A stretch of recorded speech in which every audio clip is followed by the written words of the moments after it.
Hello masters, welcome to ఆత్మ సహచరులు book reading session. Today is session 6 అండి. చాలా ఇంట్రెస్టింగ్గా ఈ చాప్టర్ జరుగుతోంది.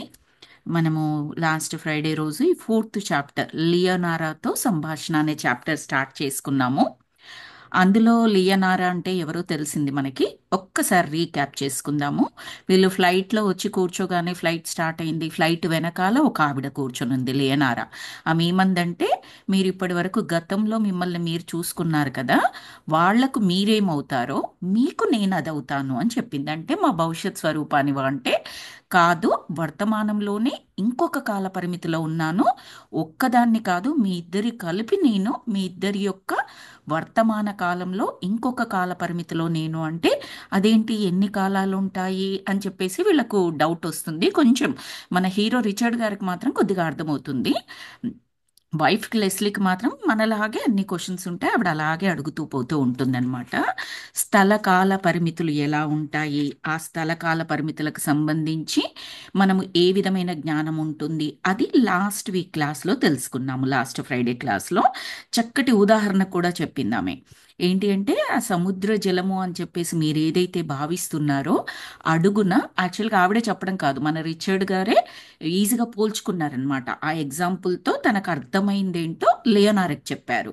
ఏమని, ఆ ఇసుక తిన్నెలు, తర్వాత సారీ ఆ ఇసుక రంగురంగుల గీతలు, ఒక్కొక్క డిజైన్ ఒక్కొక్కలాగా ఉండడము, అంటే ఒక్కొక్క ఆత్మ డిఫరెంట్ కాలాలలో, అంటే సేమ్ వర్తమానంలోనే డిఫరెంట్ డైమెన్షన్స్లో డిఫరెంట్ విధంగా ప్లాన్ చేసుకోవచ్చు. ప్రతీది కూడా యునీక్గా డిజైన్ చేసుకోవచ్చు. అంతేనా మీరు చెబుతోంది అని లియనార్ అని అడుగుతాడనమాట. అంటే చాలా అత్యద్భుతంగా చెప్పావు నువ్వు.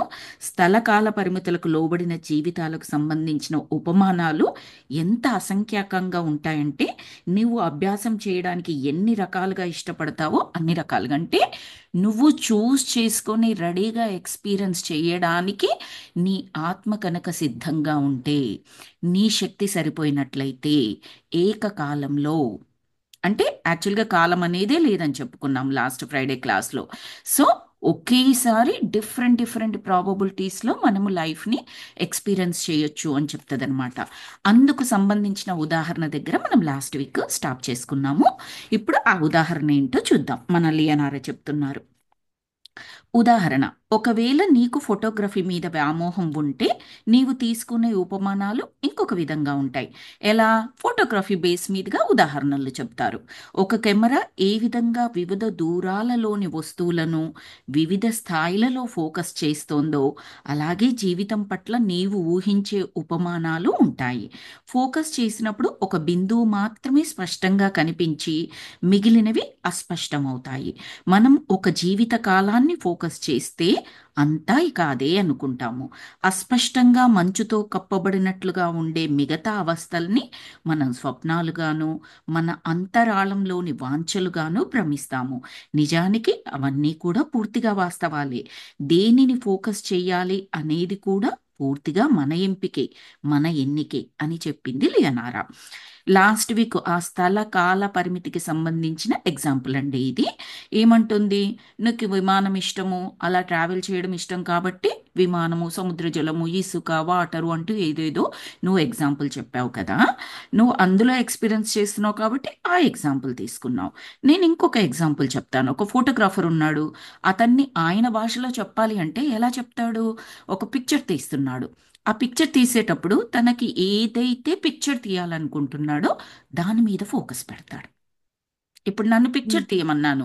ఆ ఫోటోగ్రాఫరు ఎంత దూరంలో ఉన్నప్పటికీ, దగ్గరలో ఉన్నప్పటికీ నన్ను ఫోటో తీయమన్నప్పుడు నన్ను మాత్రం ఫోకస్ చేసి, నా చుట్టూ ఉన్న పరిసరాలు లేదా వ్యక్తులు ఎవరైనా ఉన్నప్పటికీ కూడా, వారు ఇన్ కేస్ ఆ పిక్చర్లో వచ్చినప్పటికి కూడా, ఎవరైనా కొత్త వారు నా ఇప్పుడు ఆ ఫోటో తీసిన తర్వాత చూడగానే ఎవరిని తీశారు ఇందులో ఆ ఫోటోగ్రాఫరు అంటే నన్ను అని ఈజీగా చెప్పేస్తారు.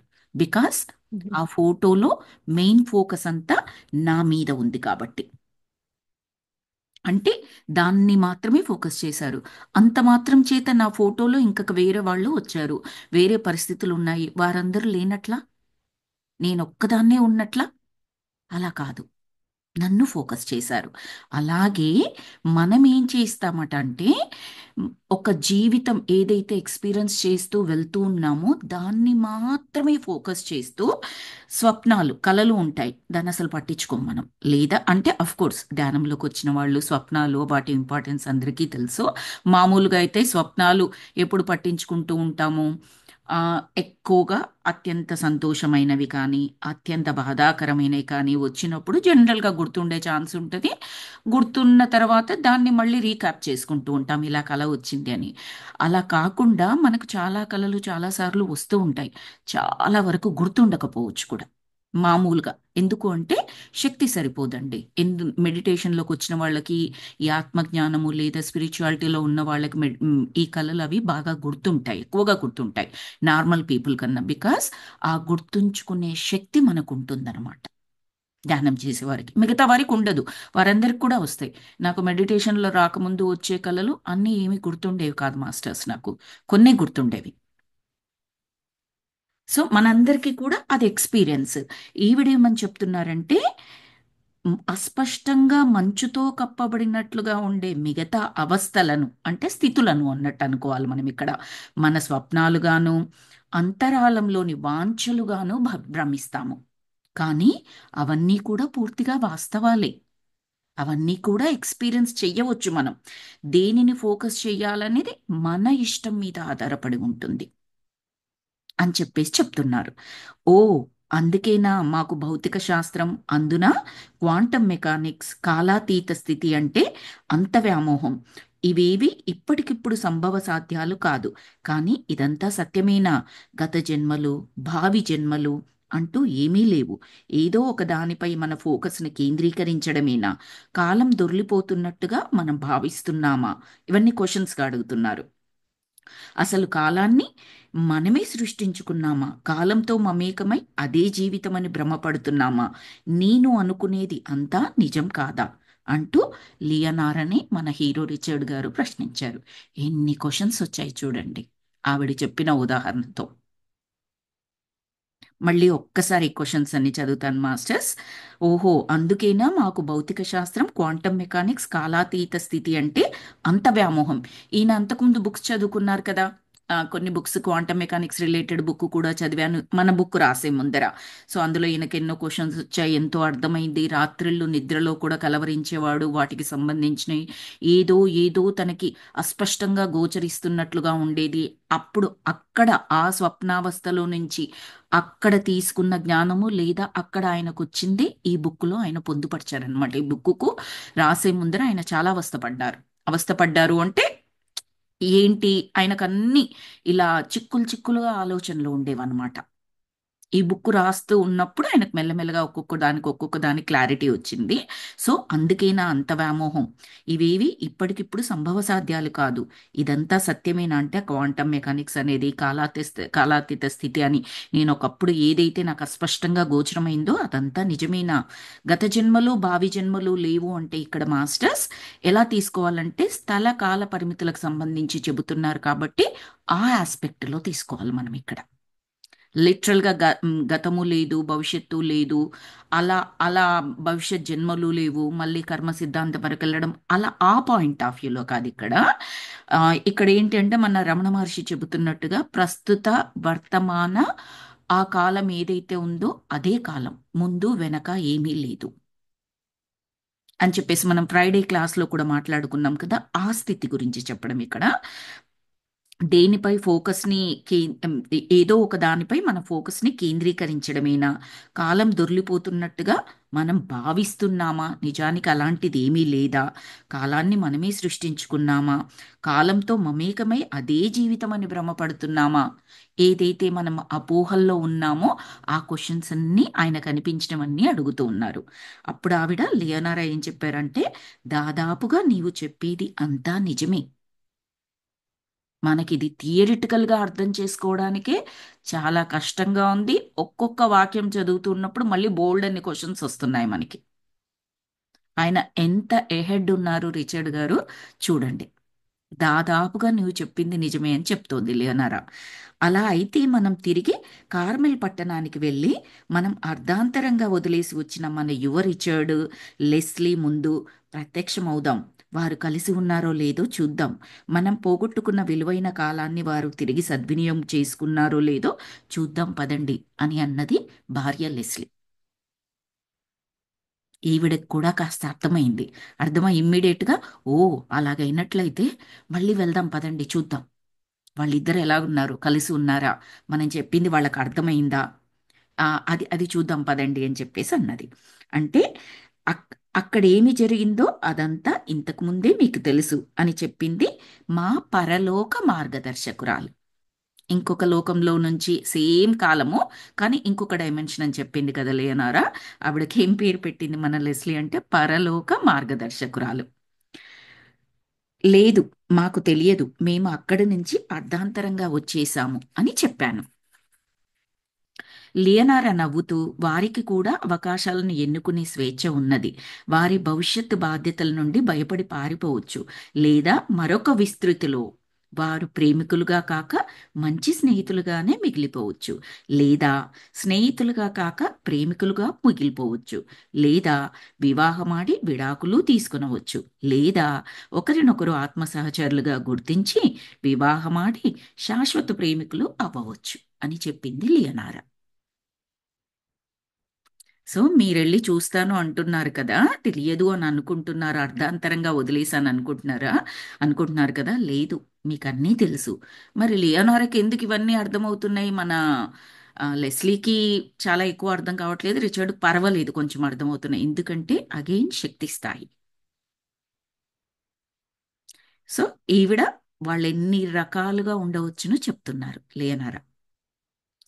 అంటే ఇక్కడ మనం విహార యాత్రికుల లాంటి వారమన్నమాట. మనం ఇక్కడ ఏమీ సృష్టించలేమన్నమాట. కేవలం ఇక్కడ మనం ఏమి చూడాలనుకుంటామో దానిని ఎన్నుకుంటామన్నమాట. ఇంకొక ఎగ్జాంపుల్, బ్యూటిఫుల్ ఎగ్జాంపుల్. ఇప్పుడు మనం ఒక విహారయాత్రకి ఒక ప్లేస్కి వెళ్ళాము, ఒక టూరిజం ప్లేస్కి వెళ్ళాము. అక్కడ ఏమైనా మనం నిర్మిస్తున్నామా అక్కడ ప్లేసెస్ని? అక్కడ సృష్టిస్తున్నామా మనం ఏమైనా? లేదు. అక్కడ ఆల్రెడీ ఉన్న వాటిని చూడ్డానికి మనం వెళ్తున్నాము. ఎక్స్‌పీరియన్స్ చేయడానికి మనం వెళ్తున్నాము. అంతే తప్పిస్తే ఆ ప్లేస్‌లో కొత్తగా సృష్టించడం కాదు. ఇప్పుడు లెట్స్ సే మనం ఆగ్రా వెళ్ళాము. తాజ్‌మహల్ చూడాలి అనుకుంటున్నాము. తాజ్‌మహల్, దాని చుట్టుపక్కల ఇంకేమైనా సీనిక్ ప్లేసెస్ ఉంటే చూడాలి అనుకుంటున్నాము. వాటిల్లో దేన్నైనా నేను సృష్టించానా? లేదే. అక్కడున్న వాటిని ఎక్స్‌పీరియన్స్ చేయడానికి వెళ్తున్నాను. ఒక్కొక్కరు ఒక్కొక్క విధంగా ఎక్స్పీరియన్స్ చేయొచ్చు. నాకు ఒకలాగా అనిపించవచ్చు, కనిపించవచ్చు. నాకున్న శక్తి స్థాయిని బట్టి. ఇంకొకరు చూడ్డానికి వచ్చిన వాళ్ళకు అది ఇంకొకలాగా. నాకు విపరీతంగా నచ్చవచ్చు. వాళ్ళకేముంది 4 గోడలే కదా! ఏం బావుంది? ఎందుకింత గొప్పగా చెప్తున్నారు దీని గురించి అని అనిపించనవచ్చు. ఒక్కొక్కరు ఎక్స్పీరియన్స్ చేసేదాన్ని బట్టి ఒక్కొక్క విధంగా ఉంటుంది. అలా అన్నమాట అని చెప్తున్నారు. కేవలం ఇక్కడ ఏమి చూడాలనుకుంటున్నామో దానిని ఎన్నుకుంటాం. యెస్, నేను ఆగ్రా వెళ్ళింది తాజ్‌మహల్ చూడ్డానికి, దాని చుట్టుప్రక్కల ఏవో ప్రదేశాలు చెప్పారు అవి చూడ్డానికి. మిగతావేవి చూడను. నేను ఒక 4 రోజులు ట్రిప్ పెట్టుకున్నాననుకోండి, ఏవైతే ప్లేస్‌లు అనుకున్నానో అవి చూసేసి వస్తాను. అంటే దాని అర్థం అక్కడ అవి మాత్రమే ఉన్నాయా? ఇంకేమీ లేవా? ఉన్నాయి ఖచ్చితంగా. నేనవి చూడాలనుకుని అవి చూసేసొచ్చాను. సో, అలాగే జీవితం కూడా. ఇంకొక రకంగా చెప్పాలి అంటే సోల్ ప్లాన్‌లో మనం అనుకుంటాం కదా మాస్టర్స్, అది కూడా మనం చాలా సార్లు డిస్కస్ చేసుకున్నాము. మనం కిందికి వచ్చే ముందే మనం కానీ, మన గైడ్స్‌తో కానీ కూర్చొని మన సోల్ ప్లాన్ అంతా రచించుకుంటాము. మనము ఇంతకుముందు తీసుకున్న జన్మలు, అందులో నేర్చుకున్న పాఠాలు, ఇంకా ఏం నేర్చుకోవాలి, వేటిని సరిదిద్దుకోవాలి, ఏవి ఆల్రెడీ పూర్తిగా ఎక్స్‌పీరియన్స్ చేశాము, వాటన్నింటిని బేస్ చేసుకొని ఈ జన్మలో ఎలా ప్లాన్ చేసుకోవాలని లెసన్స్ అన్నీ మనం ప్లాన్ చేసుకొని వస్తాము. దాని ప్రకారమే ఎక్స్పీరియన్స్ చేస్తూ ఉంటాము అని అనుకున్నాం కదా. ఇన్ టర్మ్స్ ఆఫ్ అంటే డిఫరెంట్ టర్మ్స్లో చెప్పాలి అంటే అదే ఇక్కడ చెప్తున్నది. ఆహా, ఈ లోకాన్ని ఇలా అర్థం చేసుకోవడమే బేషైన మార్గం అని చెప్పింది. అలాగా, సరే. అయితే మేము మా అమ్మా నాన్నలు కలిసిన కల్పనలోకి వెళ్ళిన వారిని కలవకుండా చేయగలిగామనుకో, వారు కలవకపోతే మేము అసలు జన్మించాం కదా.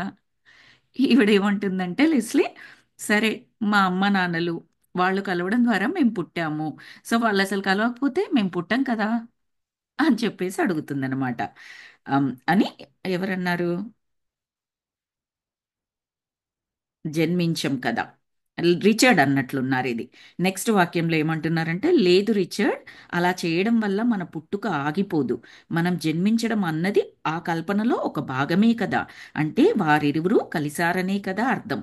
వారి ఈ ఎన్నికను ఏదీ మార్చలేదు అని చెప్పింది లెస్లీ. లెస్లీ రిచర్డ్తో ఏమంటుంది అంటే, కాదు కాదు, అలా కాదు, మనం జన్మించడం అన్నది కూడా ఆ కల్పనలో ఒక భాగమే, ఆ మాయలో ఒక భాగమే. అంటే వారిరువురు కలిశారు అనేది సత్యము, మనం జన్మించడం అనేది ఆ కలయికలోని పరమార్థమే అని చెప్పేసి చెప్తూ ఉందన్నమాట. ఎవరు? లెస్లీ తనకు అర్థమైన విధంగా రిచర్డ్కి చెప్తూ ఉంది. అంటే ఏది ముందుగానే నిర్ణయింపబడదు, దీనికి ఒక ఉద్దేశించిన గమ్యస్థానం అంటూ ఉండదా అని రిచర్డ్ ప్రశ్నించాడు. అంటే ముందుగానే ఏది నిర్ణయింపబడదా, నిర్దేశించిన ప్రకారం గమ్యస్థానం అంటూ ఏది ఉండదా అని రిచర్డ్ అడిగారు. అప్పుడు లేదు, అలా కాదు, గమ్యస్థానాలు ఉంటాయి, కానీ ఏ గమ్యస్థానం నిన్ను నీకిష్టం లేని చోటుకి నెట్టదు. అంతా నీ ఎన్నిక ప్రకారమే జరుగుతుంది. నీ గమ్యస్థానం కూడా నీ ఇష్ట ప్రకారమే ఉంటుంది అని చెప్పింది లేనారా. అంటే మనం అర్థం చేసుకోవాల్సింది ఏంటంటే, మనం కొన్ని పరిస్థితులను చూసి మనకు కోపం వచ్చేస్తూ ఉంటుంది. ఇలా ఎందుకు జరిగింది, ఇలా వీరి వల్ల జరిగింది, ఇది నేను ఈ తప్పుడు నిర్ణయం తీసుకోవడం వల్ల జరిగింది, ఇలా అని చెప్పేసి అనుకుంటాము. ఇదంతా కూడా మనం ఆ భ్రమలో ఉండి అనుకోవడమే తప్పిస్తే, అలా ప్రతి ఒక్కటి మనమే నిర్ణయించుకొని వచ్చాము. మనకు చెప్తూ ఉంటారు కదా, ఒక ఒక ట్రావెలింగ్లో, బస్లో కానీ రైల్లో కానీ ఫ్లైట్లో కానీ, ఈ సమూహం ఉండే ట్రావెలింగ్ మాస్టర్స్, మన ప్రైవేట్ కారు అలా కాదు నేను చెప్పేది, మన పక్కన ఎవరు కూర్చుంటారు అన్నది కూడా మనం నిర్ణయం చేసుకున్నదే అట. ఆ కొద్ది కాలం పాటు వారు కూర్చోవడం, వాళ్ళతో నాలుగు ముక్కలు మాట్లాడామా, anything is already pre decided. కొన్నిసార్లు ఆ ప్రయాణాలలో కలిసిన వ్యక్తుల ద్వారా ప్రభావితం ఎంతగా అవుతారో కూడా తెలుసు మనకి. చాలా మూవీస్లో చూస్తూ ఉంటాం. కేవలం అది మూవీ స్టోరీ అన్నట్లే కాదు మాస్టర్స్, నిజ జీవితంలో కూడా అలాంటి ఎక్స్పీరియన్సెస్ చాలా మందికి ఉంటాయి. పలానా వారు పలానా దగ్గర కలవడం, వారి చేతిలో ఆ బుక్ చూశాను, ఆ బుక్ చూసి అందులో ఏమున్నదో తెలుసుకున్నాను, నేను ఆ బుక్ చదివాను, దాని తర్వాత నా లైఫే మారిపోయింది. లేదా నేను ఈ మార్గంలోకి వచ్చాను, ఆ బిజినెస్ మొదలు పెట్టాను, ఈ జాబ్ మొదలు పెట్టాను, నా థింకింగ్ మారింది, ఇలా చెప్పడం, పెద్ద పెద్ద మాస్టర్స్ చెప్పడం కూడా మనం చూస్తూ ఉంటాం. సో దట్ మీన్స్ ఆ పక్కన కూర్చున్న వ్యక్తి ఎవరైతే ఉన్నారో, అది యాక్సిడెంటల్గా జరిగిందా? కాదు. It's a pre planned thing. So అది చెప్తున్నారనమాట, లియోనారా చెప్పింది. ఆవిడ యొక్క శక్తి స్థాయి, ఆవిడ యొక్క జ్ఞాన స్థితి చాలా ఎక్కువ, అది మనం గుర్తుపెట్టుకోవాలి. సో ఏ గమ్యస్థానము నిన్ను నీకు ఇష్టం లేని చోటుకు నెట్టదు. ఇష్టం లేని చోటుకు ఉన్నావు అంటే అక్కడ ఏదో నువ్వు నేర్చుకోవాల్సింది ఉంది. ఆ నేర్చుకోవాల్సింది అయిపోగానే ఎయిదర్ నీకు అది ఇష్టమైనా అయిపోతుంది, లేదా అక్కడ నేర్చుకోవాల్సిన పాఠం అయిపోయింది కాబట్టి అక్కడి నుంచి బయటికైనా వచ్చేస్తావు నువ్వు. అంతే. అంటే ప్రతి సిచ్యువేషన్ని కూడా మనం యాక్సెప్ట్ చేయగలగాలి. ఎందుకు యాక్సెప్ట్ చేయగలగాలి? దాని ద్వారా ఏదో జ్ఞానం నేను తెలుసుకోవాలి. మన పెద్దవారి మాటల్లో చెప్పాలి అంటే, మన పూర్వపు జనరేషన్స్ వాళ్ళు సింపుల్గా ప్రతి సిచ్యువేషన్ని యాక్సెప్ట్ చేశారు మాస్టర్స్. వాళ్ళు అనుకున్న జ్ఞానం ఏంటి అంటే కర్మ అని చెప్పేవాళ్ళు. వాళ్ళకి తెలిసిందంతే. అందులోనే ఎంతో మీనింగ్ ఉంది. నా కర్మ ఇలా ఉండింది, అందుకే ఇలా అనుభవిస్తున్నాను. ప్రతి సిచ్యువేషన్ యాక్సెప్ట్ చేశారు. మనం పూర్వీకుల్ని చూస్తే, గ్రాండ్ పేరెంట్స్ వాళ్ళ పేరెంట్స్ని వాళ్ళని చూసినట్లయితే చాలామంది అప్పట్లో చిన్న వయసులో పెళ్ళిళ్ళు జరిగేవి. 3 సంవత్సరాలు, 5 సంవత్సరాలు, 6 సంవత్సరాలు, ఇలా చాలా మందికి చిన్న వయసులో పెళ్ళిళ్ళు జరిగిన వాళ్ళు ఉన్నారు. ఫర్ సమ్ రీజన్ పెళ్ళైన కొత్తలోనే హస్బెండ్ కానీ చనిపోయినట్లయితే వాళ్ళ లైఫ్ లాంగ్, కొంతమంది 70, 80, 90 ఇయర్స్ బ్రతికిన వాళ్ళు కూడా ఉన్నారు. అలాగే దే యాక్సెప్టెడ్ దట్ సిచ్యువేషన్. సింపుల్గా నా కర్మ అలా ఉండింది కాబట్టి అలా జరిగిపోయింది అని యాక్సెప్ట్ చేసేసారు. దాని ద్వారా వాళ్ళు ఆ జీవితంలో ఏవైతే అనుభవించారో పరిస్థితులు, అవన్నీ కూడా వాళ్ళ లెసన్స్ అన్నట్లే. అక్కడే ఆగిపోలేదు, లేదా అక్కడే జీవితాన్ని అంతం చేసుకోలేదు. ఒక ఎగ్జాంపుల్గా చెప్తున్నాను మాస్టర్స్. సో యాక్సెప్ట్ చేయడం అనమాట సిచ్యువేషన్ని. తర్వాత ఆ, లియనారా చెప్పింది, మేము తిరిగి మా ఇంటికి చేరాలనుకుంటున్నాము. అక్కడికి ఎలా చేరుకోగలం మేము అని అడిగారు రిచర్డ్. ఇంటికి తిరిగి వెళ్ళడం చాలా సులభం. మీరు ఎన్నుకున్న నమూనా ఒక మానసికమైనది, కానీ వెనకకు మరలి వెళ్ళాలి అన్నది ఆధ్యాత్మికపరమైనది. మిమ్మల్ని మీరే అనంతమైన ప్రేమతో మార్గదర్శకం చేసుకోండి అంటూ అకస్మాత్తుగా చెప్పడం ఆపి, నా సుదీర్ఘ ఉపన్యాసానికి క్షమించాలి, మీరిప్పుడే వెనక్కి వెళ్ళాలనుకుంటున్నారా అని అడిగింది లేనారా. ఆయన ఏమని క్వశ్చన్ అడిగాడు, మేము మా ఇంటికి వెళ్ళాలనుకుంటున్నాము, ఎలా వెళ్ళాలి అని అంటేనా, ఈమె ధోరణిలో ఎలా చెప్పింది అంటే ఆధ్యాత్మికంగా చెప్పిందనమాట. మీరు ఇంటికి వెళ్ళడం చాలా సులభం, అదేం పెద్ద కష్టం కాదు. మీరు ఎన్నుకున్న మోడల్ ఏదైతే ఉందో ఆ ప్లాన్ మానసికమైంది. వెనక్కి వెళ్ళాలి అంటే ఆధ్యాత్మిక మార్గంలో చాలా ఈజీ మీకు. మిమ్మల్ని మీరే అనంతమైన ప్రేమతో మార్గదర్శకం చేసుకోవచ్చు. ఆ ప్రేమ అనే బలంతో, ఆ శక్తితో మిమ్మల్ని మీరు గైడ్ చేసుకోవచ్చు అని చెప్పి సడన్గా మళ్ళీ ఆపేసింది. మీరు ఏదో క్వశ్చన్ అడిగితే నేను ఏదో మీకు స్పీచ్ ఇచ్చేస్తున్నాను, ఉపన్యాసాన్ని ఇచ్చేస్తున్నాను, కానీ మీరు ఇప్పుడే వెళ్ళాలనుకుంటున్నారా అని మళ్ళీ రిచర్డ్ని అడిగింది. అంటే ఆహా, దయచేసి వెంటనే పంపించండి అని ప్రాధేయపడ్డారు రిచర్డ్. రిచర్డ్ ఆగు, దీని నుంచి కొంత నేర్చుకోవాల్సింది ఉంది. నేను దీనిని పూర్తిగా అర్థం చేసుకోవాలి. 100 కోట్లలో ఒక మారే జరిగే అవకాశం ఉండే ఇంతటి అరుదైన సంఘటనల నుంచి మనం పారిపోకూడదు, ధైర్యంగా నిలబడాలి అంటూ నా చెయ్యి పట్టుకుని వారించింది నా భార్య లెస్లీ. లెస్లీకి ఇంట్రెస్ట్ వచ్చింది. లేదు లేదు, ఇది ఎప్పుడో కానీ ఎక్స్పీరియన్స్ చెయ్యరు. అంటే ఆ శక్తి స్థాయికి వెళ్ళి ఇవన్నీ అర్థం కావాలి. మన కలలో జరిగేదే గుర్తుండదు అని అనుకున్నాం ఇప్పుడే కాసేపటి కిందనే. రైట్. అది గుర్తుండాలంటేనే శక్తి స్థాయి ఉండాలి. ఆ శక్తి పెరిగినప్పుడే అప్పుడే అర్థం చేసుకోగలము అని చెప్పేసి అనుకున్నాము. అలాంటిది ఇప్పుడు వీళ్ళు ఎక్స్పీరియన్స్ చేస్తున్నది. గతంలోకి వెళ్ళి చూసుకోవడం, వర్తమానంలో వేరే కాలంలో ఉన్న ఆవిడతోని కలవడము, ఇవన్నీ కూడా అంత సింపుల్ థింగ్స్ కాదు. ఎందుకు పారిపోవాలనుకుంటున్నాం? Let's experience. ఇది ఏం నేర్పుతుందో నేర్చుకుందాం అని చెప్పేసి లెస్లీ చెయ్యి పట్టుకొని వారించిందట.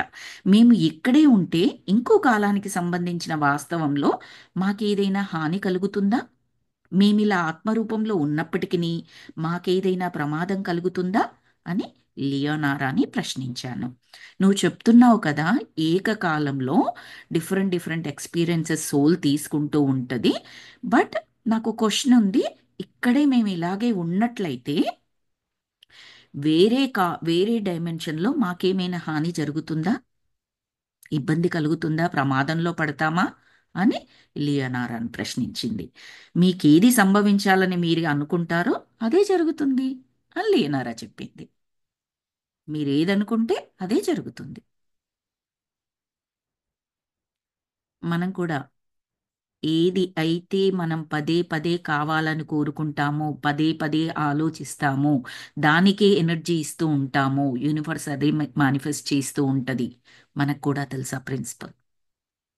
మరి ఎందుకు మనకు మన జీవితాలలో అప్పుడప్పుడు బాధలు, కష్టాలు ఇవన్నీ జరుగుతూ ఉంటాయంటే, వాటికి సంబంధించిన ఆలోచనలు మనకు తెలిసి చేసినా తెలియక చేసినా, ఒకవేళ ప్రశ్నించే విధంగా చేసినా అలా ఎలా జరుగుతుంది, ఎందుకు జరుగుతుంది, అన్ని కష్టాలు ఇలాగే ఉంటాయా, అందరికీ వస్తుందా, అమ్మో నాకు వస్తుందా. మనము లాస్ట్ బుక్లో కూడా ఏంటది, మీ జీవితం మీ చేతుల్లో లాస్ట్ చాప్టర్లో చదువుకున్నాం, మీకు గుర్తుండి ఉంటే. ఆవిడకి ఇంకా కూడా 70-80 సంవత్సరాలు వచ్చినప్పుడు కూడా కొన్ని ఆలోచనలు ఆమెలో ఉన్నందు వల్ల ఆమె ఎలాంటివి ఎక్స్పీరియన్స్ చేసింది మనం గమనించుకున్నాం. అక్కడ చదువుకున్నాం మీకు గుర్తున్నట్లయితే లాస్ట్ చాప్టర్. సో మనకు తెలవకుండా ఇంకా క్యారీ చేస్తూ ఉండవచ్చు ఆలోచనలని, వాటికి శక్తిని ఇస్తూ ఉండవచ్చు. అప్పుడు అవే మేనిఫెస్ట్ అవుతూ ఉంటాయి, కానీ మనం కనెక్ట్ చేసుకోలేము. ఆ ఆలోచన చేశాము, దానికి ఇంత ఎనర్జీ ఇచ్చాము, అందుకే మేనిఫెస్ట్ అయ్యింది అని చెప్పేసి. అందుకే always be positive, be present, be positive, be present. No matter what it is. ఒక కష్టం వచ్చింది, దాని నుంచి బయటపడటానికి ఏం చేయాలి ఆలోచించండి. ఆ కష్టంనే తలుచుకొని తలుచుకొని తలుచుకొని ఉండడం కాదు, బిగ్గర్ అయిపోతుంది. ఒక మ్యాగ్నిఫైజింగ్ మిర్రర్లో పెట్టి చూస్తే ఎలా ఒక చిన్నది పెద్దదిగా కనిపిస్తుందో భూతద్దంలో, అలాగే అవుతుంది తప్పిస్తే ఏ మాత్రం మార్పు రాదు సిచ్యువేషన్లో. లేదు, యాజ్ ఇట్ ఈస్గా యాక్సెప్ట్ చేయండి. అది ఏం నేర్పిస్తుందో గమనించండి. అది ఇంకా ఎక్కువ పై స్థాయి యాక్చువల్లీ.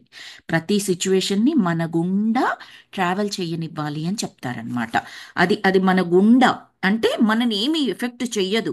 ఇప్పుడు మీరు ఒక ఫ్రంట్ డోర్ ఓపెన్ చేశారు, బ్యాక్ డోర్ ఓపెన్ చేశారు, okay. So front door open చేశారు, అక్కడి నుంచి ఒక ఈగ లోపలికి వచ్చింది అనుకుందాం. వచ్చేసి ఇంటి గుండా ట్రావెల్ చేసి వెనక డోర్ గుండా పైకి వెళ్ళిపోయింది. ఏ విధమైన ఇంపాక్ట్ ఉంది మన లోపల? అది వచ్చింది, లోపలి నుంచి ట్రావెల్ చేసి మళ్ళీ వెనక ద్వారం నుంచి బయట వెళ్ళిపోయింది. రెండు డోర్లు పెట్టేసుకున్నారు మీరు. ఈగ ఇంట్లో ఉందా? లేదు. మీకేమైనా ఇబ్బంది ఉందా? లేదు. అది ట్రావెల్ చేసి వెళ్ళిపోయింది. దాని చేత కుట్టించుకోనో, అది ఈగ ఉందని మీరు సఫర్ అయ్యో, ఈగ లోపలికి వచ్చింది, అది నన్ను టచ్ చేసింది, నాకు రోగం వచ్చేస్తుంది అని పదే పదే ఆలోచించారనుకోండి, అప్పుడు ఏదైనా జరగడానికి ఉంటుంది. లేదా ఏదైనా జరిగితే ఆ రోజు మా ఇంట్లోకి ఆ ఈగ వచ్చింది, ఈగ వలన వచ్చే వ్యాధి ఇది అని చెప్పేసి మనం కనెక్ట్ చేసుకుంటూ ఉంటాము. అదర్వైజ్ ఏంటి? అది వస్తుంది, బయటికి వెళ్ళిపోతుంది. అలా ఒక సిచ్యువేషన్ని మన గుండా ట్రావెల్ చేయించగలిగే, అంటే ట్రావెల్ చెయ్యనీయగలిగే స్థితి మనకు ఉందనుకోండి మాస్టర్స్, ఇంకా సూపర్ అది. కుంగు పొంగు లేకుండా ఉంటామన్నమాట. ఈ పెద్ద పెద్ద గురువులు ఉంటారే, బో వాళ్ళన్ని సిచ్యువేషన్స్ వస్తూ ఉంటాయి వాళ్ళకి. మన కష్టాల కన్నా వాళ్ళ కష్టాలు చాలా పెద్దవి. కానీ ఏ రోజు కూడా వాళ్ళు వాటిని కష్టాలుగా ఫీల్ అవ్వరు. Everyday it's like a situation. Accept చేసేవి యాక్సెప్ట్ చేస్తారు, వాళ్ళ గుండా పంపించే వాళ్ళ గుండా పంపిస్తూ ఉంటారు. వాటికి ఏ విధమైన యాక్షన్ తీసుకోవాలి అవి తీసుకోవడం అది చేస్తూ ఉంటారు. కానీ నథింగ్ విల్ ఎఫెక్ట్ దెమ్. వాళ్ళలోని శక్తి స్థాయిని ఏ విధంగా కూడా అది తగ్గించలేదన్నమాట. ఆ పరిస్థితి ఎఫెక్ట్ చెయ్యదు అంటే తగ్గించలేదు. సో ఉమ్, అదే ఇక్కడ ఇవ్వడం ఉంటుంది. మీకేది సంభవించాలని మీరు ఎన్నుకుంటారో అదే జరుగుతుంది. మీ ఎంపికే మీ జీవితం అన్నట్లుగా. ప్రమాదాల్ని కూడా ఎన్నుకోవడమా? నా మాటల్లో భయం ధ్వనించింది. సేమ్, ఎగ్జాక్ట్లీ ఇప్పుడు మనం చెప్పుకున్న ఏదైతే ఎక్స్ప్లెనేషన్ ఉందో దానికి రిలేటెడ్ క్వశ్చనే లెస్లీ అడిగింది. ఏంటి ప్రమాదాలని ఎన్నుకుంటామా అని చెప్పేసి అడిగింది. ఏమీ లేని శూన్యంలోకి ఎగరడం అనేది సాహసం కాదు, పిచ్చితనం. మేము ఈ నమూనాలనే నమ్మకంలో చిక్కుకుపోయి మా సహజ ప్రపంచాన్ని శాశ్వతంగా కోల్పోతామా అని మనసులో అనుకుంటూ కొద్దిపాటి ఉద్వేగంతో నా భార్య వైపు తిరిగి ఓ సారీ, ఇదంతా రిచర్డ్ అనుకుంటున్నారు. నా భార్య వైపు తిరిగి మనం ఇక్కడి నుంచి వెళ్ళిపోతేనే బాగుంటుంది అన్నాను. రిచర్డ్ ఏమన్నారు అంటే, ఏంటి ప్రమాదాలను ఎన్నుకుంటామా? మా సహజ జీవితాలను కోల్పోవాల్సి వస్తుందా? అయితే వద్దు, ఇక్కడి నుంచి వెళ్ళిపోదాం అని చెప్పేసి లెస్లీతో అన్నారు ఆయన. లెస్లీ ఏమంటుందంటే, రిచి, ఇంతటి సువర్ణ అవకాశాన్ని వదిలిద్దాం అనుకుంటున్నావా? ఇదే కదా నీవు ఎప్పుడూ చదివే పుస్తకాలలో ఉండేది. సమాంతర జీవిత కాలాలు, ఏకకాల భవిష్యత్తులు, వీనినే కదా నీవెప్పుడూ కలలు కనేది. ఇవన్నీ మన అనుభవంలోకి రావడానికి ఆ మాత్రం చిన్ని కష్టాన్ని భరించలేమా అని అనునయించింది లెస్లీ. ఆయన బుక్స్లో చదివేది స్వప్నాలుగా ఆయన చూసింది, ఎప్పుడూ ఆలోచనలో ఉన్నది అదే. కాబట్టి ఈ సిచ్యువేషన్ని వీళ్ళు ఎక్స్పీరియన్స్ చేస్తున్నారు మాస్టర్స్. మరి లెస్లీ ఎందుకు ఎక్స్పీరియన్స్ చేయాలి? ఆయన కదా. కానీ మీకు గుర్తున్నట్లయితే వాళ్ళిద్దరూ ఎప్పుడూ చర్చించుకుంటారు. ఏదో చీరలు, నగరు, ఇంట్లో ఉన్న ఫర్నిచరు, వీటి గురించి మాత్రమే కాదు, ఇలాంటివన్నీ కూడా ప్రతి ఒక్కటి చర్చించుకుంటారు వాళ్ళు. Very high level. వాళ్ళు వెళ్ళబోతున్నది ఏంటి? కాలిఫోర్నియాలో ఒక సమావేశానికి. ఆ సమావేశంలో ఆమ్, చర్చించబోయేది ఏంటో కూడా మనం చదువుకున్నాం. ఆత్మ రిలేటెడ్ అన్ని హై కాన్సెప్ట్స్ ఆవిడ కూడా విన్నది ఆయన ద్వారా. అందుకని వాళ్ళిద్దరూ కలిపి మేనిఫెస్ట్ చేసుకున్న సిచ్యువేషన్ ఇప్పుడు ఇది. సో ఎప్పుడు మాట్లాడతావు, ఎప్పుడు స్వప్నాలు వీటి గురించే కంటూ ఉండేవాడివి, పుస్తకాలలో ఇది చదువుతుండేవాడివి, నీకు చాలా ఇంట్రెస్ట్. ఇప్పుడు ఎక్స్పీరియన్స్ చేద్దామంటే ఎందుకంత కంగారు పడుతున్నావు? ఆ చిన్న కష్టం, అది ఏదైతే ఎక్స్పీరియన్స్ ఉందో దాన్ని భరించలేవా నువ్వు? వెనక్కి వెళ్ళొద్దు అన్నట్టుగా లెస్లీ చెప్తోంది. అప్పుడు రిచర్డ్ దీర్ఘంగా నిట్టూర్చి, లెస్లీ తాను తీసుకున్న ధైర్యమైన నిర్ణయాల ద్వారానే గతంలో తన సత్యాన్వేషణ, తత్వాన్వేషణను జరిపింది. తానిక్కడే ఉండి మరొక పరిశోధనను ప్రారంభించే యత్నంలో ఉన్నట్టు ఉన్నది. కానీ నా మనసు ఎందుకో భయపడుతోంది రిచర్డ్కి. సరే, అలాగే కానిద్దాం అని అన్నాను. తనకు భయం ఇస్తుంది, బట్ లెస్లీ మాత్రం చాలా ఎంకరేజింగ్గా చెప్తోంది. కాబట్టి సరే కానిద్దాము అని చెప్పేసి చెప్పాడు. మాకు ఇంకా ఎన్ని సమాంతర జీవిత కాలాలు ఉండవచ్చు అని లియనార్ని ప్రశ్నించారు. 1, 2, 3, ఇంకా ఎన్ని ఉండవచ్చు అంటావు అని చెప్పేసి అడిగాడు.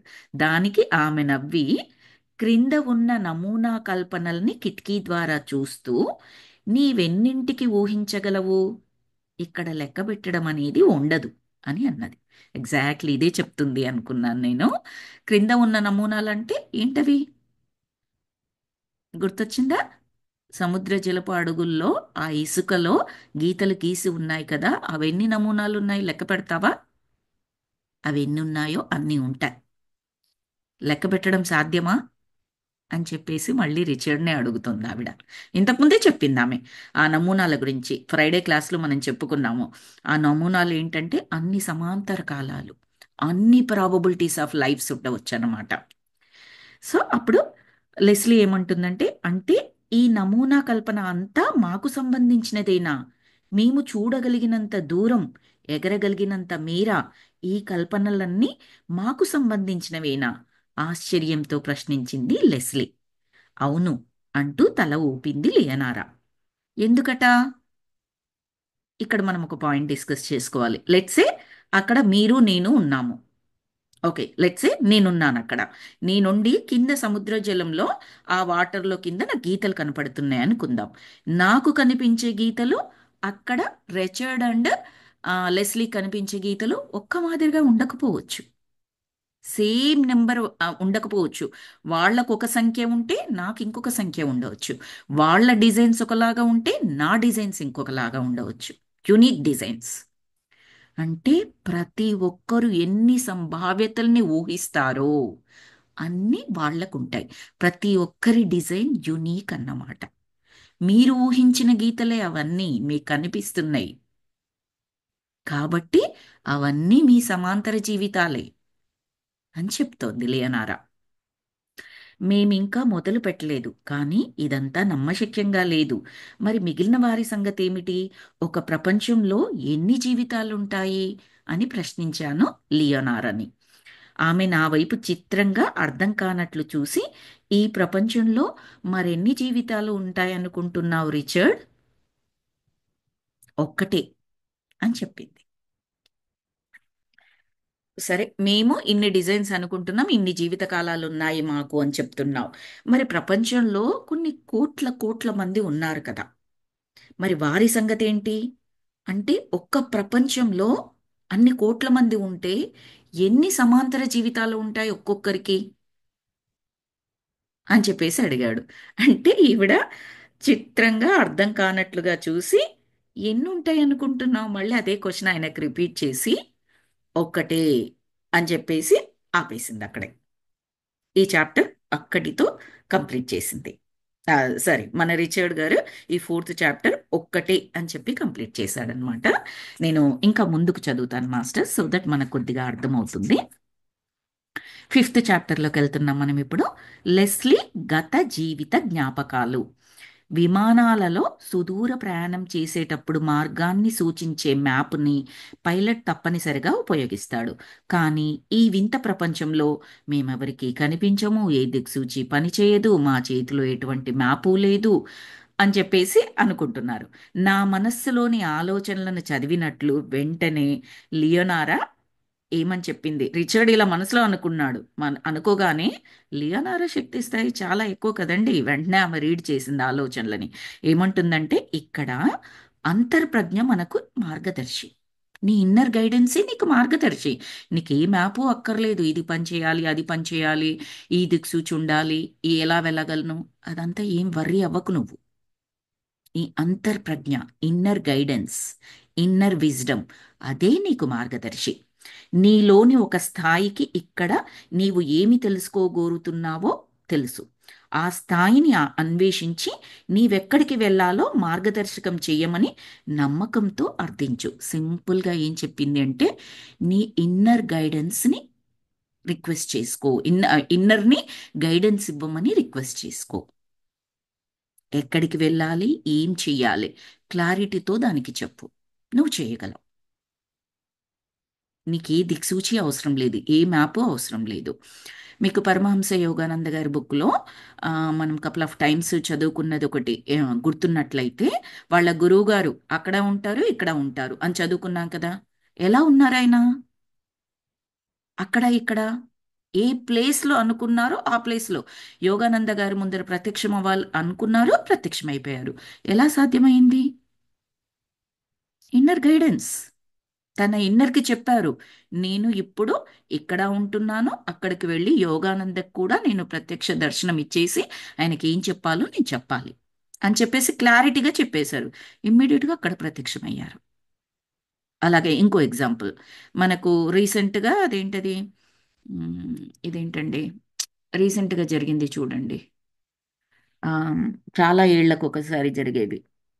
బాగా పేరు గుర్తుకు రావట్లేదు. ఎవరికైనా గుర్తొస్తే చెప్పండి. చాలా మంది ఋషులు, హిమాలయాల నుంచి సాధువులు వీళ్ళందరూ వచ్చారు చూడండి. కుంభమేళా అండి. Kumbh Mela. Thank you so much.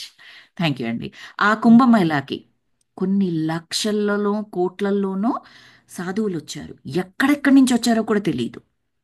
ఏ ఫ్లైట్లు కిక్కిరిసిపోలేదు, అంటే స్పెషల్ స్పెషల్ పీపుల్ వల్ల. ఏ మన ట్రైన్స్ అలాంటివి కిక్కిరిసిపోయినట్లేదు. ఇది చాలా పేపర్లలో సోషల్ మీడియాలో కూడా వచ్చింది. మరి ఎక్కడి నుంచి వచ్చారు వాళ్ళు? ఎలా వచ్చారు అసలు? మనకు సంక్రాంతి పండుగ, దసరా పండుగ ఉందంటేనే ప్రతి బస్సు, ప్రతి ట్రైను, ప్రతి ఒక్కటి కూడా ఫుల్ అయిపోతుంది మనకి. కోట్ల కోట్ల మంది వచ్చారు అక్కడ. మామూలు ప్రజానికని పక్కన పెట్టండి, సాధువులు నేను చెప్పేది. ఎలా వచ్చారు? అంతా మాయ అన్నట్టుగానే రాశారు పేపర్లలో కూడా. ఎలాగా అంటే అది కూడా పరమహంస యోగానంద బుక్లో రాస్తారు మాస్టర్స్. మీరు వింటారు సౌజన్య గారు చదువుతున్నప్పుడు. వాళ్ళు ప్రతిసారి ఆ కుంభమేళ, ఆ పుష్కరాలు ఏవైతే వాళ్ళు వెళ్ళాలనుకుంటారో సింపుల్ అక్కడి నుంచి ఫిజికల్ బాడీ ద్వారా ట్రావెల్ చేయడం కాదు, మానసికంగా వాళ్ళు ఇక్కడ ఉంటారనమాట. పోనీ మానసికంగా ఉంటే ఫిజికల్ బాడీతో మనం వెళ్ళి వాటిల్లో స్నానం చేస్తే ఏదైతే రావాలో శక్తి, జ్ఞానం, అది మనకు వచ్చినట్లుగానే వాళ్ళకు వస్తుందంటే కొన్ని వేల లక్షల రెట్లు ఎక్కువగా వస్తుంది. Because it's not about physical body. వాళ్ళు అక్కడ నుంచి ఆ హిమాలయాల్లోనూ ఎక్కడెక్కడైతే ఉన్నారో అక్కడి నుంచి డైరెక్ట్గా ఇక్కడ ప్రత్యక్షమయ్యారు ఆ సాధువులందరూ. ఎలా వచ్చారు? ఇన్నర్ ప్రజ్ఞ, అంతఃప్రజ్ఞ ద్వారా వాళ్ళు వచ్చారు. అనుకున్నారు, సంకల్పించుకున్నారు, క్లారిటీ ఉంది ఎక్కడికి వెళ్ళాలి, ఏం చేయాలి, ఎలా చేయాలి. అది దాని ద్వారా వాళ్ళు అక్కడికి ప్రత్యక్షం అవ్వగలిగారు. వాళ్ళు అనుకున్న చేసుకున్నారు, మళ్ళీ వెళ్ళిపోయారు. మళ్ళీ తిరిగి వెళ్ళేటప్పుడు కూడా ఏ ట్రైన్లు, ఏవి రైల్వే స్టేషన్లు కిక్కిరిసిపోవడం, నథింగ్ లైక్ దట్. మళ్ళీ అలాగే వెళ్ళిపోయారు. అలా మీరు కూడా వెళ్ళగలరు అన్నట్టుగా చెప్తోంది లియనారా. మీ ఇన్నర్ని అడగండి, అది గైడ్ చేస్తుంది. ఏమంది? నీవెక్కడికి వెళ్ళాలో మార్గదర్శకం చేయమని నమ్మకంతో అర్థించు. నమ్ము. లెస్లీ కళ్ళు మూసుకొని సేద తీరుతున్న దానిలా సీటుకు ఆనుకుంది. మా వెనక ఉన్న లేయనారా మౌనంగా ఉండిపోయింది. కుడివైపుకి తిప్పండి, మృదువైన కంఠధ్వనితో చెప్పింది లెస్లీ కాసేపటికి. నేను విమానాన్ని అల్పకోణంతో నెమ్మదిగా మలుపు తిప్పాను. ఆ, ఇది సరిపోతుంది. ఇక 500 అడుగులు కిందికి దిగండి. అని చెప్పింది లెస్లీ. ఆమె చెప్పినట్లే చేశాను. విమానం కింద నీటి అలలు స్పష్టంగా కనిపిస్తున్నాయి. ఇదంతా నాకేమీ వింతగా అనిపించలేదు. ఎందుకంటే ఇలాగే కళ్ళు మూసుకుని మనోతత్వజ్ఞులు వారి గత జన్మల్ని స్మృతిపథంలోకి తీసుకొస్తారు. మా అంతర్ప్రజ్ఞ మేమెవరిని కలవాలని అనుకుంటుందో మా ప్రత్యామ్నాయ రూపాలని కలుసుకోవడానికి మేము ఇప్పుడు అలాంటి పద్ధతిని ఉపయోగిస్తున్నాము. వాళ్ళు ఎన్నో బుక్స్ చదివారండి. గొప్ప గొప్ప బుక్స్. అక్కడ చదువుకున్న నాలెడ్జ్ ద్వారా, ఆ జ్ఞానం ద్వారా ఇప్పుడు వాళ్ళు అర్థం చేసుకోగలుగుతున్నారు. ఇప్పుడు నాకేమి ఆవిడ చెప్తోంది, 500 అడుగుల కిందికి వెళ్ళు, పక్కకు తిరుగు, ఇంత కోణంలో తిరుగు, యాస్టీస్గా చేసేసాడు రిచర్డ్. ఏమి పెద్దగా అదేదో పెద్దగా గొప్ప థింగ్ చేస్తున్నాను అని అనిపించట్లే. సాధారణంగా అనిపించింది ఆయనకు. ఎందుకంటే ఇప్పుడు మనం చెప్పుకున్న సాధువులు లాంటిది ఆ స్టోరీస్ అన్నీ అంతకన్నా గొప్ప స్టోరీస్. మనం చెప్పుకుంది చాలా నార్మల్గా అర్థమయ్యే విధంగా చెప్పుకున్నాము. కానీ ఆయన క్వాంటమ్ రిలేటెడ్ చదివాను అని చెప్పారు కదా. సో అవన్నీ గుర్తుకొచ్చాయి. అలాగే మనము చేస్తున్నాం. వాళ్ళు ఒకలాగా ఒక స్థితిని ఎక్స్పీరియన్స్ చేయడానికి చేశారు. మనము సమాంతర కాలాల్లోని సమాంతర జీవితాల్ని స్పృశించడానికి వెళ్తున్నాము. సో అది మనం చేస్తున్నాము. అది ఇది అంతే కదా, రెండు ఒకటే కదా, అలాగే కదా అని చెప్పేసి ఆయనకు అర్థమైంది. మళ్ళీ లెస్లీ చెప్తోంది, కళ్ళు మూసుకొని ఉంది కదా, హాయిగా ప్రశాంతంగా ఉంది కాబట్టి చక్కగా గైడ్ చేయగలుగుతుంది ఆమె. మళ్ళీ కుడివైపుకు, ఆ ఇప్పుడు కాస్త ముందరికి వెళ్ళు, మళ్ళీ 500 అడుగుల కిందికి వెళ్ళు. ఈవిడే మ్యాప్ ఇప్పుడు, లెస్లీనే మ్యాప్. అలా అయితే మనం నీటికి చాలా దగ్గరగా వస్తాము అని చెప్పాను. లెస్లీ చెప్తున్న డైరెక్షన్ ప్రకారం ఈయన వెళ్తున్నాడు. ఫైనల్గా ఇంకా కొంచెం 500 అడుగుల కిందికి వెళ్ళు అని చెప్పినప్పుడు రిచర్డ్ ఏమన్నారంటే, నువ్వు చెప్పిన ప్రకారం 500 అడుగులు వెళ్తే నీటికి చాలా దగ్గరగా వస్తాం మరి అని చెప్పేసి అన్నాడు. అప్పుడు లెస్లీ కళ్ళు మూసుకునే తలాడిస్తూ, ఏం పర్లేదు, విమానాన్ని కిందికి దించడానికి సిద్ధం చేయి. ఆమెలో అనంతమైన శక్తి వచ్చింది. బికాస్ క్లారిటీ ఉంది ఆమె. ఆమె ఎంత స్పష్టంగా, ఎంత గట్టిగా గట్టిగా ఇన్ ద సెన్స్ వాళ్ళ హస్బెండ్కి చెప్పింది కదా, let's experience this, we will do it, we can do it. ఆ పరిస్థితి ఏదొచ్చినా ఎదుర్కొనగలము. మనం ఎన్నో చదివి ఉన్నాము, నువ్వెన్నో స్వప్నాలని కన్నావు, నీకెంతో తెలుసు. లేదు, లెట్స్ గో. అలా ఆమె మనసులో దృఢ నిశ్చయంతో ఉంది కాబట్టి షీ హ్యాస్ దట్ క్లారిటీ.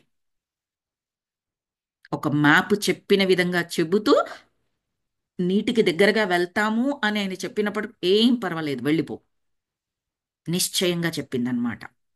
ఖచ్చితంగా చెప్పేసింది. అప్పుడు క్రింద నీటిలో ఆ, ఏ మార్పు లేదు. ఇంద్రధనుస్సు లాంటి రంగులు కలబోసి అల్లినట్లుగా కనుచూపు మేర విస్తరించిన కల్పన ప్రపంచం. విమానం నీటిని తాకగానే కలిగిన శబ్దానికి లెస్లీ కళ్ళు తెరిచి ఆసక్తితో గమనిస్తోంది. పైకి ఎగజిమ్మిన నీటి తుంపర్లలో మా విమానం, అందులోని లియానారాతో సహా సమస్త భౌతిక జగత్తు అదృశ్యమైపోయింది. ఆ వెంటనే నేను, లెస్లీ రాతితో నిర్మించిన ఒక పాత ఇంటిలోని హాల్లో ఉన్నాము. గదిలో ఒక మూల చలిమంట వెలుగుతోంది. అక్కడ బల్లపై ఒక పళ్ళబుట్ట, పక్కనే గోడకు సమీపంలో ఒక పియానో ఉన్నది. గదిలో కాంతి తగినంత లేక మసకగా ఉన్నది. ఉమ్. ఫస్ట్ నుంచి వింటున్న వాళ్ళకి ఇప్పుడు చదివిన పారాగ్రాఫ్ ద్వారా కనెక్ట్ అవ్వగలరు మాస్టర్స్. ఆ, ఫస్ట్ నుంచి బుక్ చదువుతున్నప్పుడు వింటున్న వారికి ఎలాగా అంటే, ఇంతకు ముందు వాళ్ళు యువ లెస్లీ యువ రిచర్డ్ ఉన్న ఆ హోటల్ భవంతిలోకి ఎలా వెళ్ళారు గుర్తుంది కదా. వాళ్ళు విమానం పైనుంచి కిందికి తీసుకొచ్చారు. ఆ నీళ్ళలో కాగిపోగానే నీళ్లు అటు ఇటు వెళ్ళిపోయాయి. అండ్ సడన్గా వీళ్ళు ఒక భవంతిలోకి వచ్చేసారు. గుర్తుంది కదా. సేమ్ అలాగే జరిగింది ఇప్పుడు కూడా. ఏం పర్లేదు, కిందికి దింపు కిందికి దింపు అని చెప్పింది. నీటి మీదికి దింపేశాడు. నీరు అటు ఇటు పక్కకు తొలగిపోయినట్లు అనిపించింది. ఇమ్మీడియట్గా వెనకాల ఉన్న లియానారా పక్కకి వెళ్ళిపోయింది. అవి లేదు ఇంకా. ఇంతకుముందున్న పరిస్థితులు ఏవీ లేవు. యాజ్ సూన్ యాజ్ నీటిని హిట్ చేయగానే వీళ్ళు మళ్ళీ ఇంకొక పరిస్థితిలోకి వెళ్ళిపోయారు. అంటే ఈచ్ టైం వీళ్ళు ఒక స్థితిని ఎక్స్పీరియన్స్ చేయాలంటే, గతంలోకి వెళ్ళాలి అన్నా, సమాంతర కాలంలోని ఇంకొక జీవితం యొక్క స్థితిని వీళ్ళు అర్థం చేసుకోవాలి, ఆ స్థితిని ఎక్స్పీరియన్స్ చేయాలన్నా చేయాల్సింది ఏంటంటే త్రూ విమాన ప్రయాణం ద్వారా. లియోనారా కూడా ఈ రోజు దాంట్లోనే చదువుకున్నాము. ఏమని చెప్పింది? మీరు విమానం అంటే ఇష్టం కాబట్టి విమాన ప్రయాణం ద్వారా ఆ ఎగ్జాంపుల్ ద్వారా మీరు చెప్పగలిగారు అని చెప్పి ఆవిడ ఒక ఫోటోగ్రఫర్ ఎగ్జాంపుల్ చెప్పింది కదా. సో ఫోటోగ్రఫర్ ఎలా ఎక్స్పీరియన్స్ చేస్తాడు ఇన్ కేస్ ఇలాంటి సిచ్యువేషన్స్ ఆయన ఎక్స్పీరియన్స్ చేయాలంటే? తన ఫోటోగ్రఫీ త్రూనే ఎక్స్పీరియన్స్ చేస్తాడు ఆయన. ఏదైతే ఎన్నుకుంటామో ఆ మార్గం ద్వారానే ఎక్స్పీరియన్స్ చేయగలం. ఓన్లీ విమాన ప్రయాణం, బోటు ప్రయాణం లేదా ఫోటోగ్రఫీ ఇంకొకటి కాదు. ప్రతి ఒక్కరికి అవకాశం ఉంటుంది. ప్రతి ఒక్క మార్గం ద్వారా అవకాశం ఉంటుంది. చేరాల్సింది ఆ శక్తి స్థాయి వరకు. ఉండాల్సింది నమ్మకం. దేని మీద? మన అంతర్ప్రజ్ఞ మీద. దాన్ని వినగలగాలి, అర్థం చేసుకోగలగాలి, నమ్మగలగాలి. దృఢ నిశ్చయంతో క్లారిటీ ఉందనుకోండి, everybody can experience that. So ఇక్కడ మళ్ళీ ఆ నీటిని తగలగానే ఇప్పుడు ఎక్కడికి వెళ్ళారు? వేరేది కదా వీళ్ళు ఎక్స్పీరియన్స్ చేయాలనుకుంటున్నారు. సో వెంటనే సమస్త భౌతిక జగత్తు అంటే ఇంతకు ముందు ఆ లియోనోరా ఎవ్రీథింగ్ ఏదైతే ఉండిందో అది మొత్తం పోయింది. లెస్లీ, రిచర్డ్ గారు రాతితో నిర్మించిన ఒక పాత ఇంటిలోని హాల్లోకి చేరుకున్నారనమాట. మళ్ళీ ఇప్పుడు ఏమైనా ద్వారాలు తెరుచుకుని డోర్లు ఓపెన్ చేసుకుని లాక్లు ఓపెన్ నథింగ్ డూయింగ్. ఇంతకుముందు ఎలాగైతే గోడల ద్వారా దూసుకొని వెళ్ళిపోయారో ప్రత్యక్షం అవడమే అంతే వీళ్ళకి. బికాస్ ఆత్మస్వరూపాలుగా ప్రస్తుతం మనకు అర్థం కావడానికి అలా ఉన్నారు కాబట్టి. ఒక ఇంటిలో ఉన్నాము. గదిలో ఒక మూల చలిమంట వెలుగుతోంది. అక్కడున్న బల్లపై ఒక పళ్ళ బుట్ట, పక్కనే గోడకు సమీపంలో పియానో ఉన్నది. గదిలో తగినంత కాంతి లేక మసకగా ఉన్నది.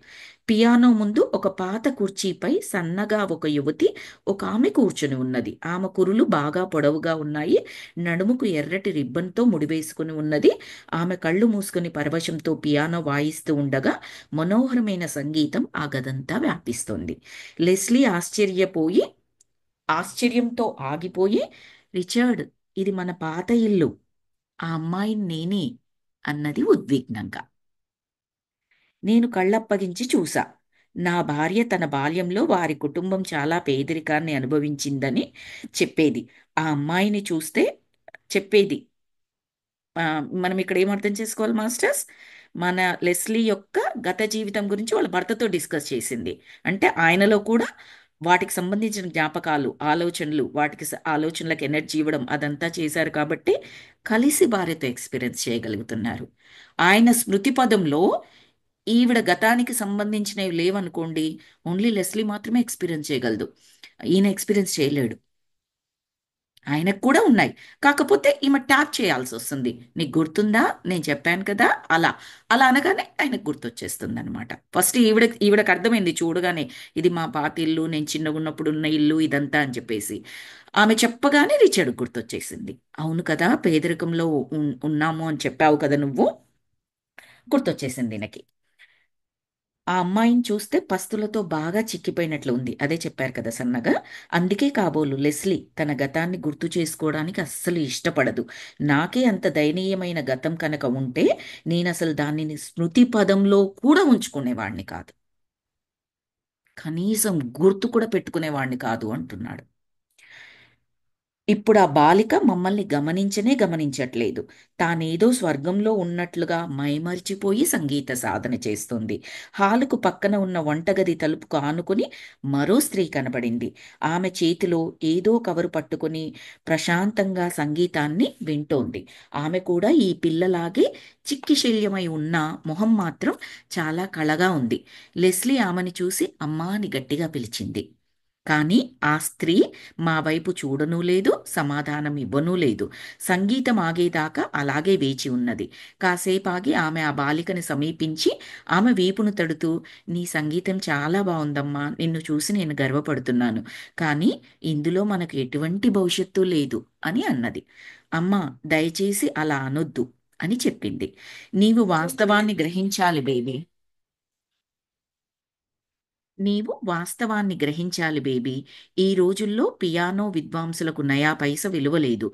చర్చి ప్రీస్ట్ చెప్పింది నీకు గుర్తుకు లేదా? ఆయన చెల్లి ఏళ్ల తరబడి ఖర్చు పెట్టి పియానో నేర్చుకున్నా పైసా రాబడి లేదని వాపోయాడు కదా. అంటే వద్దమ్మా, ప్రీస్ట్ చెల్లి గురించి నాకేమీ చెప్పొద్దు. తాను ఎంత గొప్పగా పియానో వాయిస్తుందో అందరికీ బాగా తెలుసు అని అన్నది అమ్మాయి. కానీ ఆమె అవేవీ వినిపించుకోకుండా నీకింకా ఎంత సాధన కావాలో తెలుసా అని ప్రశ్నించింది. అమ్మాయి దవడ కండరం బిగించి కోపంతో పియానో మీటలు నొక్కుతూ ఎంత ఖర్చవుతుందో నాకు బాగా తెలుసు. ఇప్పుడు నేను 3 ఉద్యోగాలలో కుదిరాను. నాకు అవసరమయ్యే డబ్బును నేను సంపాదించుకుంటానులే అని సమాధానమిచ్చింది. నచ్చలేదు ఆ అమ్మాయికి. ఎందుకంటే పియానో అంటే చాలా ఇష్టం, సంగీతం ఇష్టం. ఆ అమ్మాయి చాలా ఇష్టంగా చేసుకుంటుంది. బట్ తల్లి మాత్రం పేదరికంలో ఉన్నారు కదా! ఈ పియానో నువ్వెంత ప్రాక్టీస్ చేసినా, ఏం చేసినా దీనివల్ల నువ్వేమీ అంటే నీకు ఉపాధి మార్గం అంటూ ఉండదు అని చెప్పేసి ఒక ప్రీస్ట్, చర్చ్ ప్రీస్ట్ ఆయన చెల్లెలు ఎలా నేర్చుకుంది. బట్ పైసా రాబడి లేదు. ఎందుకమ్మా దీని మీద అని చెప్పేసి చెప్తుంటే ఈ అమ్మాయికి ఇష్టం కాబట్టి నచ్చట్లేదు. ఏం పర్లేదు, నువ్వు దాని గురించి ఆలోచించకు. 3 ఉద్యోగాల్లో జాయిన్ అయ్యాను, డబ్బు వస్తుంది కాబట్టి నేను దానికి సంబంధించింది నేను చూసుకుంటాను అని చెప్పేసి చెప్పింది. అప్పుడు ఆ తల్లి, నాతో వాదులాట వద్దు తల్లి, నేను నీ బాగోగుల్ని ఆలోచించేదాన్ని. నాలాగా ఇలాంటి మంచి అవకాశాన్ని వదులుకొని జీవితాంతం పశ్చాత్తాప పడకూడదని నీకు చెబుతున్నాను. నేను న్యూయార్క్ వారికి నీ ఫోటోను పంపాను, ఎందుకంటే అక్కడ నీ భవిష్యత్తు ఉన్నది, ఇక్కడ కాదు. నీవు వారికి నచ్చావు, నీ అంగీకారం తెలపమని వర్తమానం పంపారు వారు అంటూ చేతిలోని కవర్ని పియానోపై ఉంచి, కనీసం ఒక్కసారి దానిని చూడు. న్యూయార్క్లోనే అతిపెద్ద ఏజెన్సీలో మోడలింగ్ ఉద్యోగం అది. ఇక్కడ హోటల్లో వెయిట్రెస్ ఉద్యోగాలు, చాలీ చాలని జీతంతో పని మనిషిగా చాకరీలు, నిన్ను నువ్వే బలి చేసుకుంటూ ఈ ముగింపు లేని శ్రమని ఇంతటితో ఆపేయని ఆ తల్లి అమ్మాయితో చెప్పింది. అప్పుడు నన్ను నేను బలి తీసుకోవట్లేదు అని ఈ అమ్మాయి చెప్పింది. ఆ ఆ సన్నగా ఉండే అమ్మాయి అంటే ఆ లెస్లీ లెస్లీ చిన్నప్పటి ఆ రూపం ఉంది కదా, ఆమె చెప్పిందనమాట.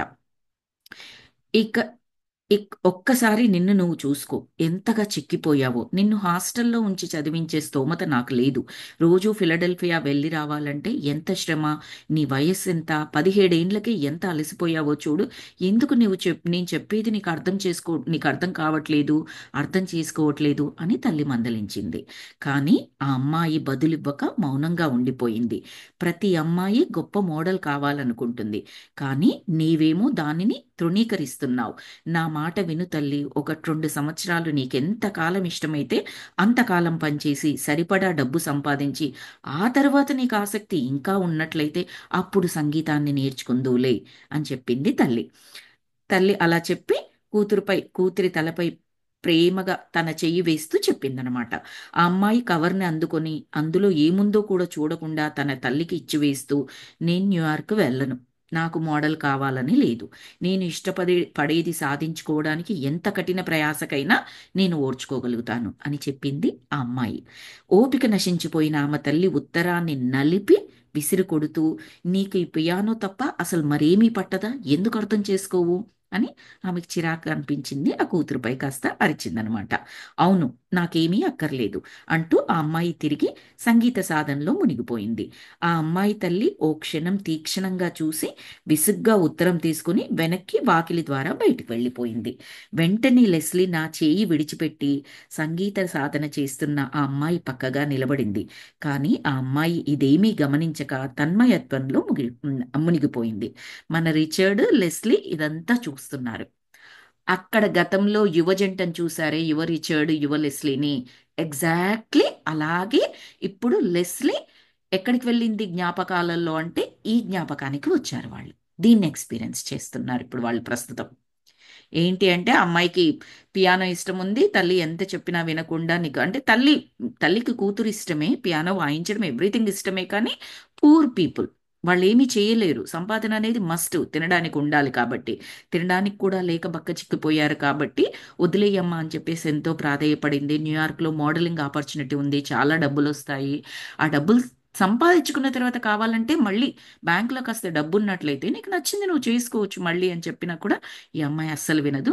కోపంతో ఆ తల్లి కవర్ తీసుకుని బయటికి వెళ్ళిపోతుంది. ఇదంతా మన లెస్లీ చూస్తూ తల్లి బయటికి వెళ్ళిపోయిన తర్వాత మెల్లగా మన హీరోయిన్ లెస్లీ వెళ్ళి ఆ ఆ యంగ్ లెస్లీ ఆ అమ్మాయి పక్కన నిల్చుంది. కానీ యంగ్ లెస్లీ ఇదేమీ చూడట్లేదు, వీళ్ళని ఏమీ గమనించలేదు.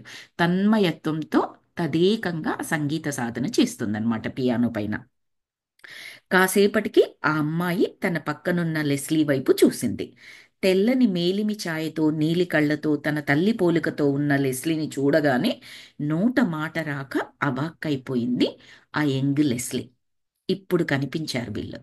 సారీ, ఈ లెస్లీ కనిపించింది, మన హీరోయిన్ లెస్లీ. ఆ చిన్న లెస్లీ కనిపించింది. మీరు మీరు మోడలింగ్ ఏజెన్సీ నుంచి వచ్చారా అంటూ కోపంగా ప్రశ్నిస్తూ కుర్చీలోంచి నిలబడింది. ఇప్పుడే కదా వాళ్ళ అమ్మ మోడలింగ్ గురించి మాట్లాడింది.